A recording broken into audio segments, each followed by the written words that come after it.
Hey everyone, Alien Theory here, wishing you a very happy Alien Day. Hope you've had a great Alien Day and found a good way to celebrate it. Throughout the day, I've been uploading videos to the new Crew Quarters channel, so definitely check that out if you have the chance and just want to see other stuff and see what other Alien fans are sharing, myself included. But today on this channel, I wanted to do a special Alien Day edition of Xenobucket. I have a bunch of questions you were kind enough to ask. A lot, in fact, and I tried my very, very best to get to them all. So if I left yours out, I do apologize, and I still hope you enjoy the video. Those who left questions were entered into a draw to win a copy of the new 4K Alien Blu-ray, which came out for the 40th anniversary. And I'm also drawing winners for the Patreon Hive Xenobucket, and we're doing 5 winners for that. Before the winners are announced, though, let's get to the questions. Thank you guys all so much for sending these. I had a lot of fun with them, and I hope you enjoy the answers. Gaurav, the Dino Man, writes, which alien/xenomorph is your favorite through the whole franchise, AVP included? It's fair enough that AVP is included. I thought Grid was pretty great, one of the best things about the movie, actually. And definitely throughout all the Alien films and Extended Universe, through the comics, games, we've got to meet some very interesting xenomorphs, I think. Some with great, unique designs, even personalities. But I've always had a soft spot for Big Chap of the first film, Kane's son. It's a mysterious alien. There's a lot you can take from the creature when the less is more angle is taken, which is what they did for the 79 film.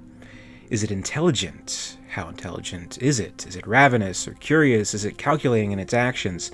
There's a lot to think of, and I like that. And obviously the design is superb. It's still the go-to image in your head, kind of what the alien from the Alien franchise is supposed to look like, you know? So there's something very terrifying but also graceful and unique about this particular alien amongst the Nostromo crew that is very, very appealing to me. So if I had to choose a favorite, I think it would be Big Chap. Thank you very much for your question, Gaurav. Alejandro Hernandez writes, what would you like to see in an Alien TV series? I've always thought an adaptation from the comic series Fire and Stone would make an excellent follow-up to the Prometheus/Alien films.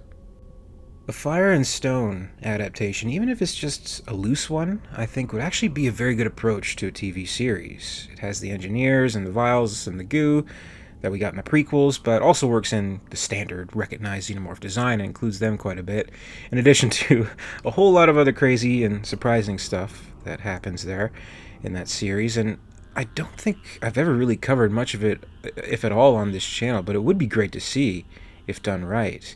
I think opening up the world a little bit like that series did, it could be appealing to fans of the prequels who want to see more of that, and those who want to see more of the classic alien design, classic xenomorph kind of stuff included. So we might be able to get the best of both worlds with that. Plus, it was a very interesting way of telling this grander story through all the comics, through the Prometheus comics, through Aliens vs. Predator comics, and connecting them all to see something like that achieved in a series, I think, when the time and universe building is allowed by molding over a series of episodes and even seasons, basically taking its time and world building, things like that. It could be very beneficial in telling that kind of story if it's done right.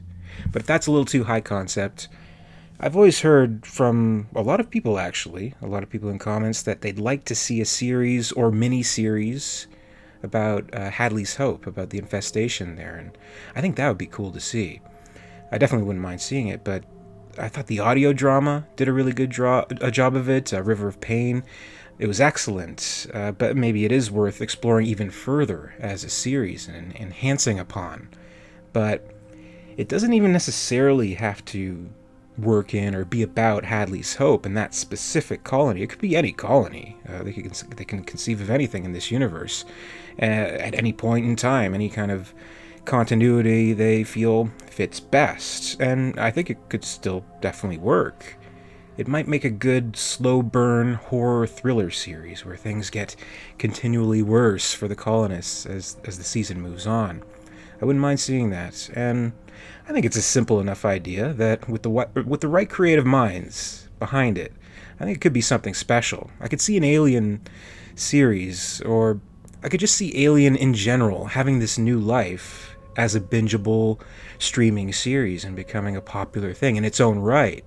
I mean, hey, Game of Thrones, that's ending, so people are going to be looking for the next big show. So why not Alien? Why not? If it's done right, a TV series, it could definitely work.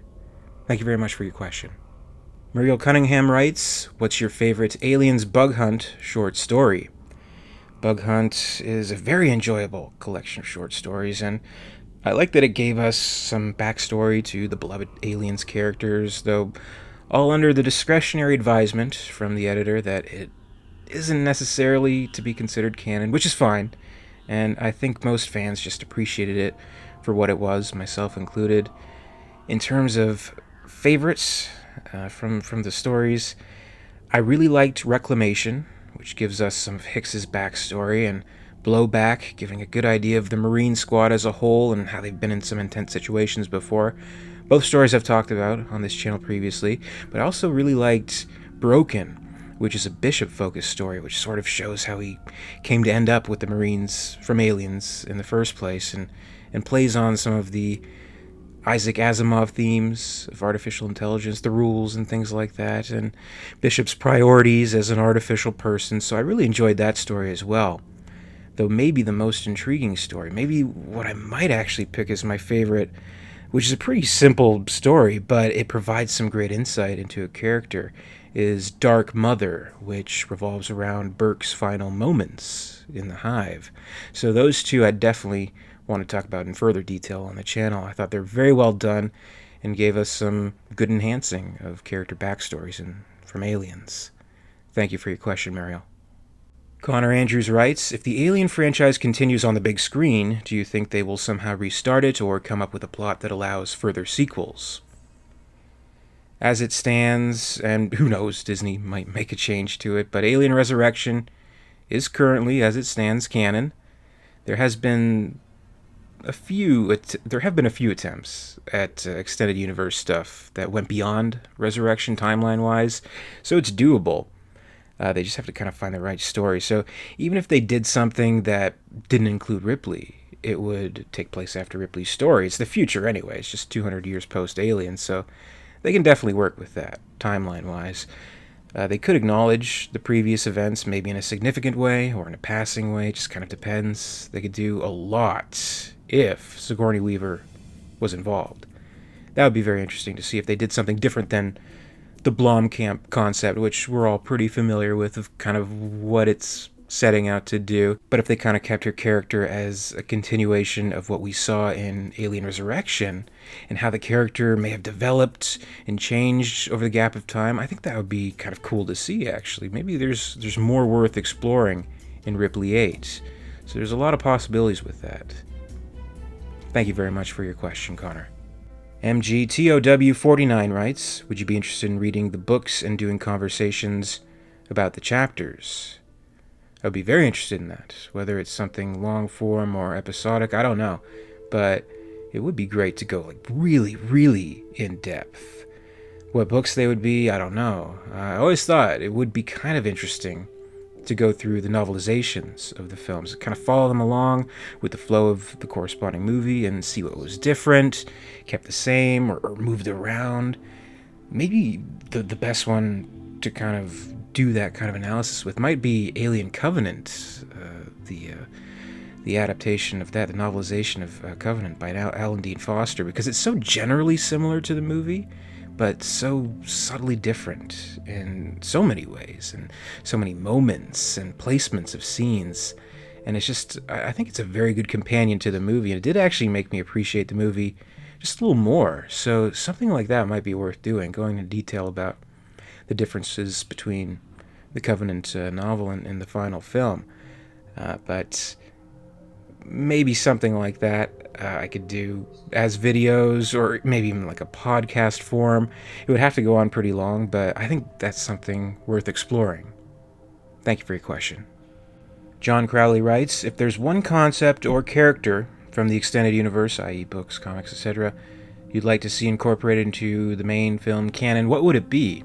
I'd like to see either the alien psychic powers or royal jelly explored more, although perhaps in a more subtle way than the comics. Yeah, I agree with that. I agree with the subtle comment there. Right now, I'm working on an Earth War video that focuses on that aspect, the psychic powers aspect, and I'm pretty engaged by it. I'm really, really interested in that aspect.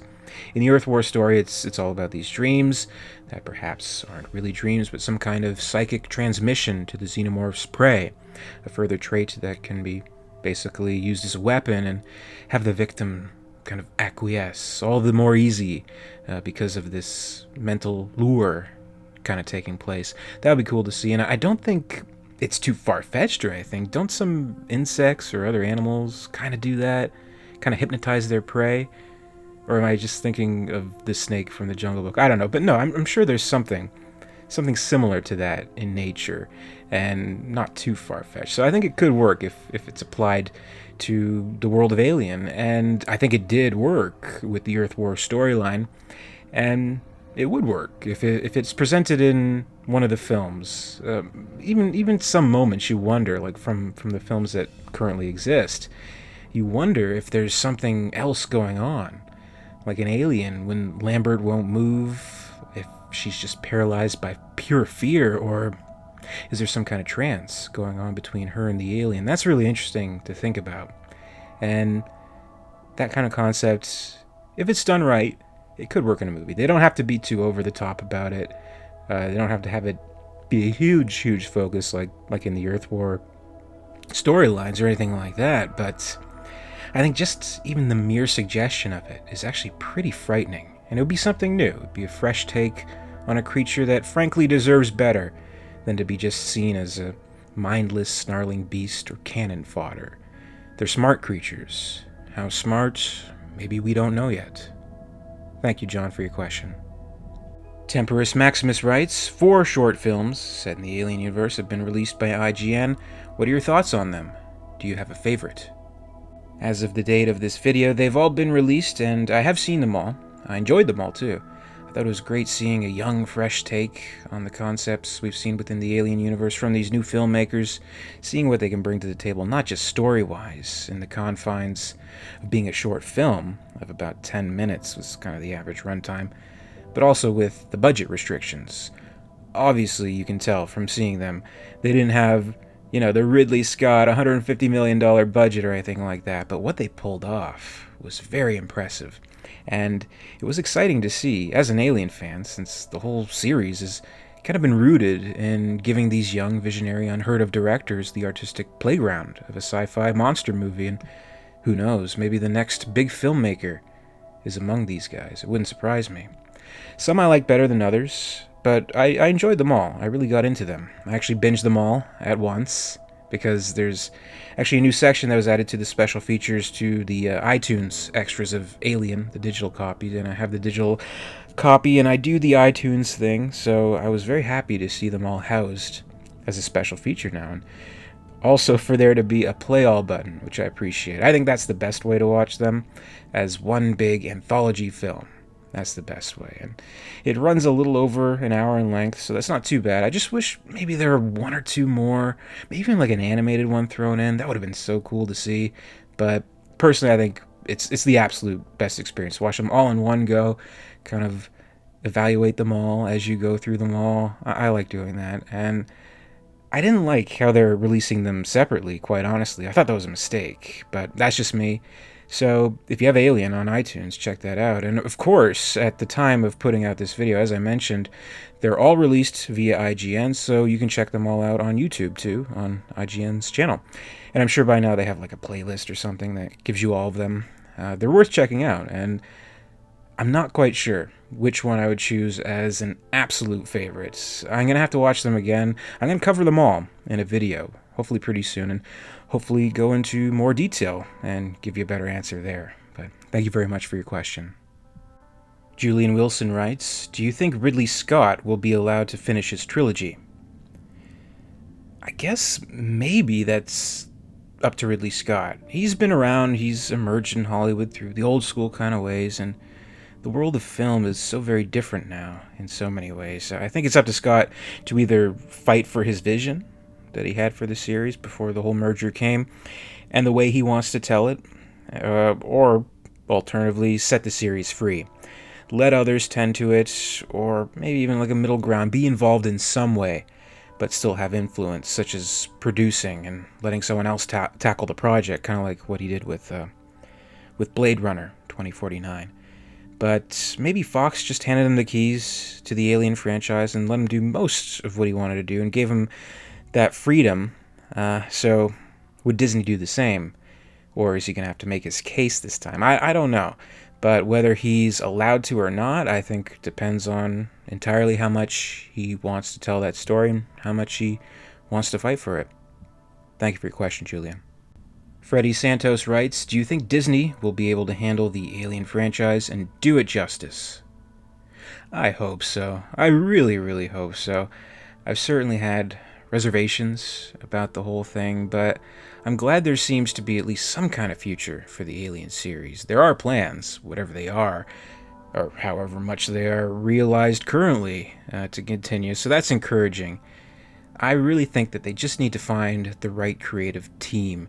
It's not so much the studio, but the people who the studio hires that's going to make the difference, I think. So the right producer or producers or directors, writers involved, everyone who wants to tell this story and continue Alien, I hope they're able to find the right people, and I hope they're able to find someone who will guide it the right way.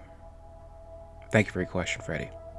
Leyland writes, have you ever considered a podcast on the accounts of the Earth War? It would be cool to hear the Earth War stories while I'm driving. A podcast would be cool.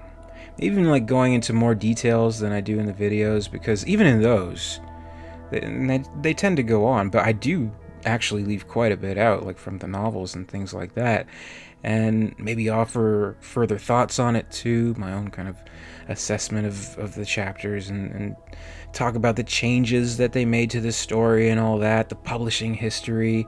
I think that would be interesting to see in like some kind of podcast, whether it be Earth War related or not. It could be, a separate thing about talking about novels, as I kind of talked about earlier, but I'd like to do something Alien related that can be in longer form, maybe an hour and a half kind of podcast thing, and not have to worry about the video part, which is always a challenge. And there's a question about that in another part of this video, which I address as well.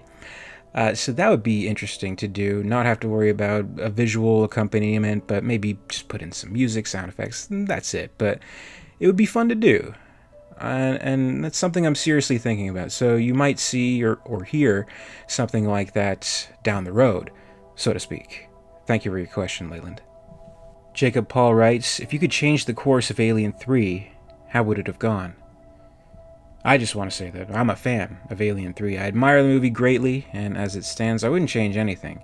I wouldn't want it to be retconned or something like that, but thinking back to, say, a post-Aliens course that they may have taken, and the opportunities and different plans they're playing around with, I think it actually would have been interesting to see an Alien 3 that focuses on a grown-up Newt.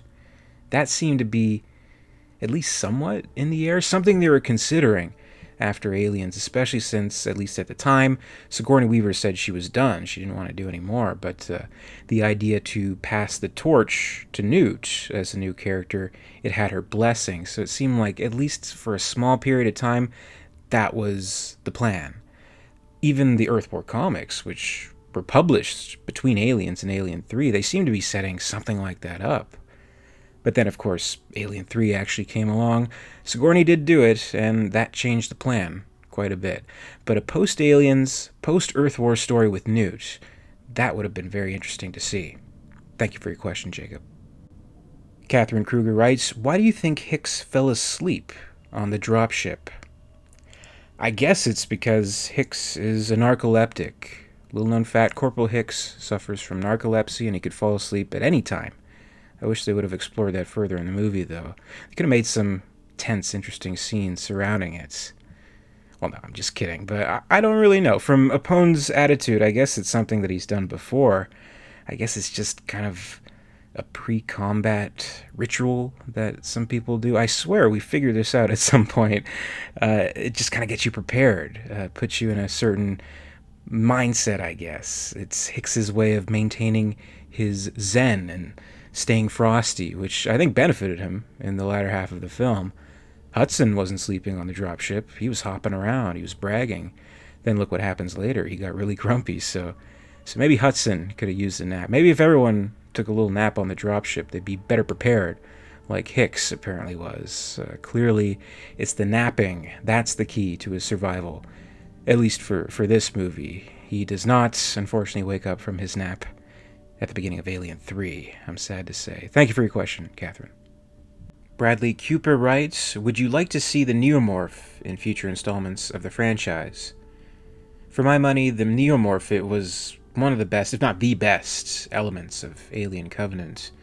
I really liked how they're trying for something new, and something we haven't quite seen before, but they played around with the familiar elements a little bit. I liked the pods, and the semi-sentient spores that would infect the host, and the backbursting, of course, and a resulting creature that was a cool and frightening design that definitely felt like it had strong Giger influence from it. So they highlighted that well, and they gave it its own time over the course of the movie, even though they had the classic Xenomorph in their back pocket, which of course was what was featured in all the posters and trailers and ads and promotion for the movie. But in reality, I think it's the Neomorph's movie, and I honestly think they could have gotten away with just featuring the Neomorph and not including the Xenomorph for the finale. Maybe people would have been even more forgiving of the film if they did that, in fact. But I consider it the signature featured creature of the film, and I wouldn't really object to seeing it in a future movie if they can do it in a way that makes sense, but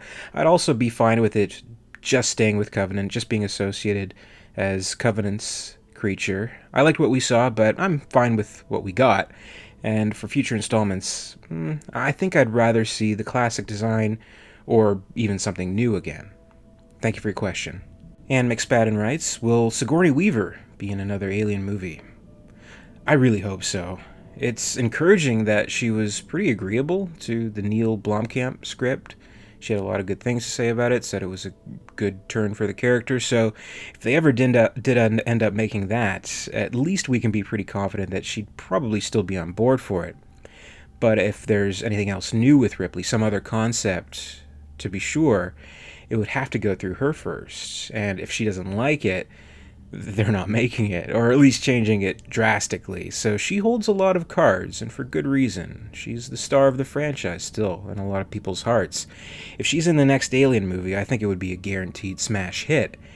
Anything else, maybe not so much of a guarantee. That's less certain than getting the big star of the series back for another film. People love Ripley. People want to see Ripley back again, myself included. So I really, really hope so. Thank you for your question, Anne. Young Dead Funk writes, how different would the series be if H.R. Giger's design wasn't used? Would it be as memorable? That's a good question. The Giger design, however you want to pronounce it, it's key to everything. It really is. It's so crucial. And it's really that design of the alien that ultimately makes the movie what it is. If there had been some other design, I'm sure the movie it still would be good. It would still be effective to an extent, but all the drama and tension and great story that emerges from Alien, it really, really does revolve around and depends on that creature that Giger designed. So obviously if it was a subpar or even silly looking design, it just wouldn't work at all. But let's say it was just a decent looking creature. Like, it was okay. It was just a generic looking thing like we've seen in a whole bunch of movies before Alien. Sure, it might work. There'd still be a good movie there, I think, but as memorable, to the extent that people are still talking about it 40 years later and very enthusiastic about it, and the creature in specific, no way. I think the Giger design is the center of it all. Thank you for your question. Beth writes, how many copyright strikes will Disney hit you with before they realize you are doing them a favor? So far, so good. They haven't hit me with anything yet, which is good. But I'm always keeping an eye out. So it's a 3 strikes and you're out policy, I think. So to answer your question, I guess 3 strikes. But I can't guarantee they'd realize anything if that was the case. Thank you for your question. Cramnut writes, what has been the most challenging part of the Alien series, canon or non-canon, to cover on your channel? What has been the most rewarding based on viewer feedback? It's always the most challenging to me to cover topics based around novels, particularly ones that are just in the written medium in and of themselves. It's hard because I can't do all too much to visually represent whatever I may be sharing, but sometimes it is kind of a fun challenge. Like in videos I've done talking about Out of the Shadows, which is canon, and is this whole separate story taking place between Alien and aliens, but it features Ripley pretty prominently. So it was a good opportunity to take some images and footage and put it all together in the hopes that whatever I'm narrating makes sense with what's being shown on the screen. So I used the behind-the-scenes images, the screen tests, things like that to put it all together, which it worked out pretty okay, but that's Ripley. There's plenty of images of her around, and everyone knows what she looks like, obviously, but it's more challenging with characters from books like that and others that have characters we've never seen before and are exclusive to the written word and the reader's imagination.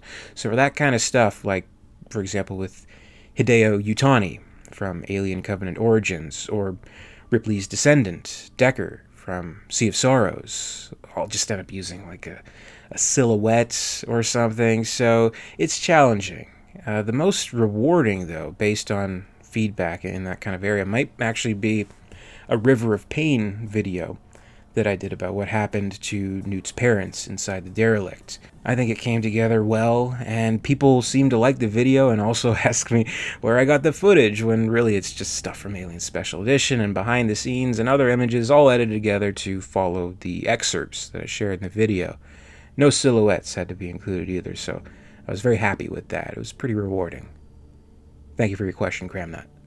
Curly Boy writes, favorite Alien comic, and what's your honest opinion on AVP and AVPR? I think my favorite comic would be Labyrinth. It's a creepy and mysterious story, and I've talked about it in detail on the channel because I think there's a lot to talk about. It's a really well done story. The story is great, it's well written, I love the art, it's a solid, self-contained story, and it has a lot of the elements that make it a perfect fit for the Alien universe. So that would probably be my favorite comic, though of course I love the Earth War storyline. AVP, the first movie from 2004, it definitely disappointed me when it first came out. It was not my ideal AVP movie. It was rated PG-13, which was ridiculous. That was it. And I held a lot of resentment for it over the years, and I think I've kind of made my peace with it. It is what it is. It's watchable. I appreciate how it tried to incorporate some things from the comics. It does okay in some respects. I appreciate seeing Lance Henriksen, of course. He's in a major role. He's always great.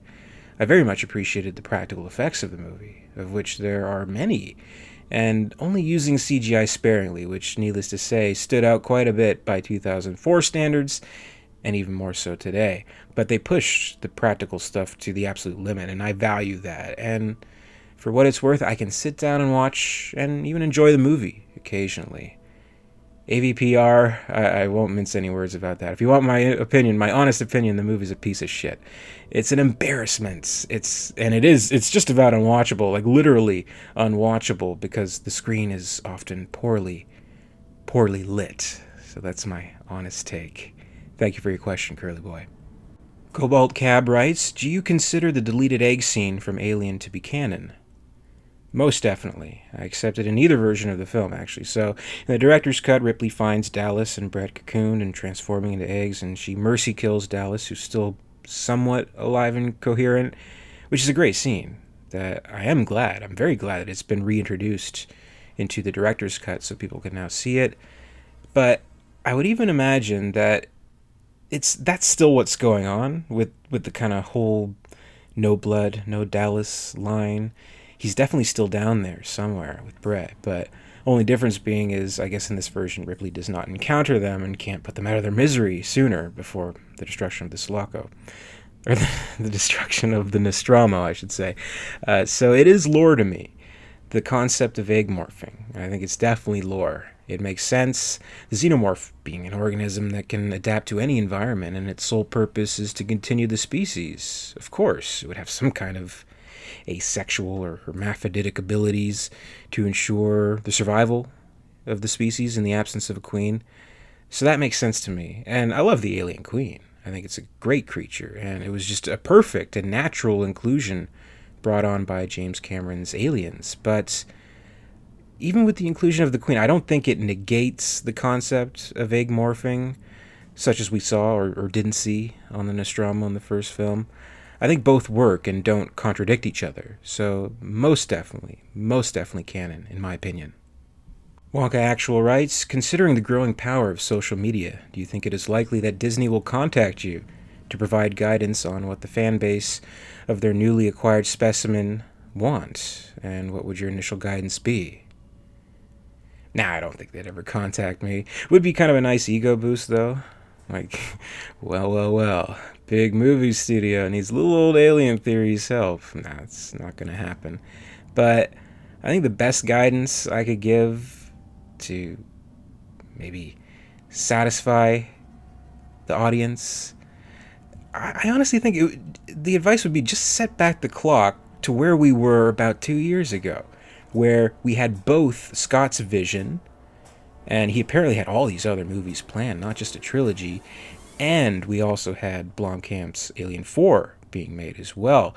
So the best of both worlds. Both sides of the fandom would be very happy with that. There are people who love Scott's prequels, those who absolutely hate them, want to see no more of them, things like that. So I think it would be a good balance to these releases. So it was such good times back then, wasn't it? I can't believe there was actually a point where that was actually going to happen with the Alien series. So I'd love to see them get back on that trajectory. I want to see what else Scott had planned. And I still want to see Alien 5. Whatever happens out of either of those will, I'm sure, get worked on as they go. But I think that's as good a starting point as you can get. But if you want to keep stopping and rebooting a franchise, it just ends up going nowhere. So sometimes you just got to take that leap of faith and invest in it a little bit. So that would be my guidance. Just go ahead with the initial plan. It's not too late, Disney. Try to make it happen. Thank you for your question, Wonka Actual. Once again, everyone, thank you for your questions. But let's get to the draw now. We're going to announce some winners today, and we're going to give away some prizes. So let's go to the Xenobucket. All right, everybody, it's the moment of truth. It's the Xenobucket draw. We have the Xenobucket here. We also have a guest bucket, which is popcorn bucket. I saw Avengers. I know it's kind of raining on the Alien Day Parade being released the same day as Alien Day, but I saw it last night and it was pretty good.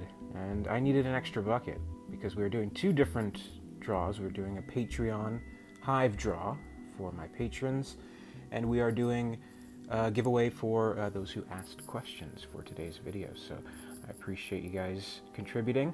And we're going to be doing a giveaway for the Patreon Hive first. We have 5 different winners that we're going to be doing for this video. And the giveaway, I'm going to be giving 5 copies of Aliens Bug Hunt. It's a trade paperback here. Or I can get you digital if you prefer. I think it's kind of become kind of a go-to publication in the last couple of years since it's been released.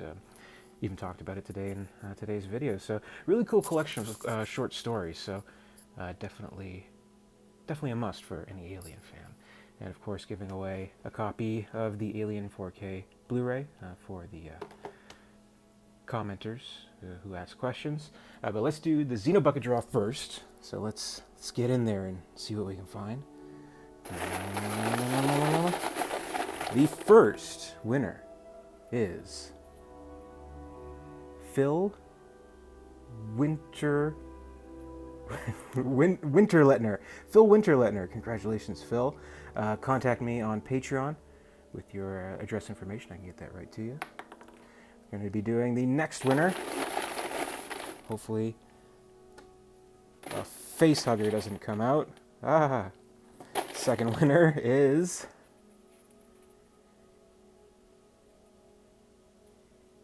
In the Gloom Vox Fox. Congratulations, In the Gloom Vox Fox.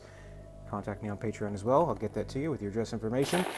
Third winner, 3 times the terror. Winner is Blocker Man. Congratulations, Blocker Man. We're going to get you an Aliens Bug Hunt copy to you. Please message me with your address information on Patreon. Fourth winner, Lady Anne, the queen of the hive. Lady Anne, you won. I'll get you anything you want. Contact me with your address information and I can send that over to you. And finally, the fifth and final winner of the Patreon Hive draw is House Hive Mind. House Hive Mind. Thank you for, congratulations for winning. House. It's a German name. It's very cool. Congratulations, and also send me some address information. I can get you the copy of Alien's Bug Hunt right to you. And finally, we're going to be doing the 4K release. I'll be sending this out to the winner of the Q&A commenter draw. So we have a trusty Avengers bucket here. Put the names in there. Nothing too fancy. So let's see. Who do we have here? Wonka Actual. So congratulations, Wonka Actual. There's a piece of popcorn on my hand. I should have washed it. I know, that's gross. But Wonka Actual, congratulations. I'm going to be in touch with you, and we're going to figure out a way to get this to you. Thank you very much for asking your question. And finally, though it doesn't come with a pretty shiny set, which is unfortunate, I do have a digital copy of the Alien 40th Anniversary Edition to give away. I've got the code blocked here. That comes with all the cool stuff, all the special features, different editions of the movie, of course, and actually, as I've mentioned, it comes with the selection of the short films, which is really cool. So you can play them all. You don't have to look at the IGN logo in the corner if you don't want to. No YouTube ads or anything like that. So kind of cool. So our final winner for today. Drum roll. Our final winner is Bradley Cooper. Congratulations, Bradley. I'll be in touch with you as well. I'm going to get that code to you, and you can enjoy the 40th Anniversary Digital Edition. You can go to foxredeem.com. Get your preferred digital copy of the movie. Thank you, everyone. That's Xenobucket, and congratulations to the winners. And that should just about do it, everybody. That should do it for today's video. Once again, congratulations to the winner. Happy Alien Day to you, and happy Alien Day to everyone watching today. As always, I'd like to thank you very much for watching. I really appreciate it. If you enjoyed the video, please make sure to give it a like. You can also subscribe for all the latest videos from the channel. You can also subscribe to Crew Quarters, the new channel, and submit a video. I'd love to see it. A very, very special thanks goes out to Leyland executives, Emuric, and Lady Anne, part of the Patreon Hive. If you'd like to join the Hive and support the channel, check out my Patreon page for exclusive posts and contests. In the meantime, you can catch up with Alien Theory over social media. Follow @alien_theory on Twitter and @alientheoryyt on Facebook and Instagram for more. So now you know where to find me, Disney, for my ideas. And until next time, this is Alien Theory, wishing you a very happy Alien Day, signing off.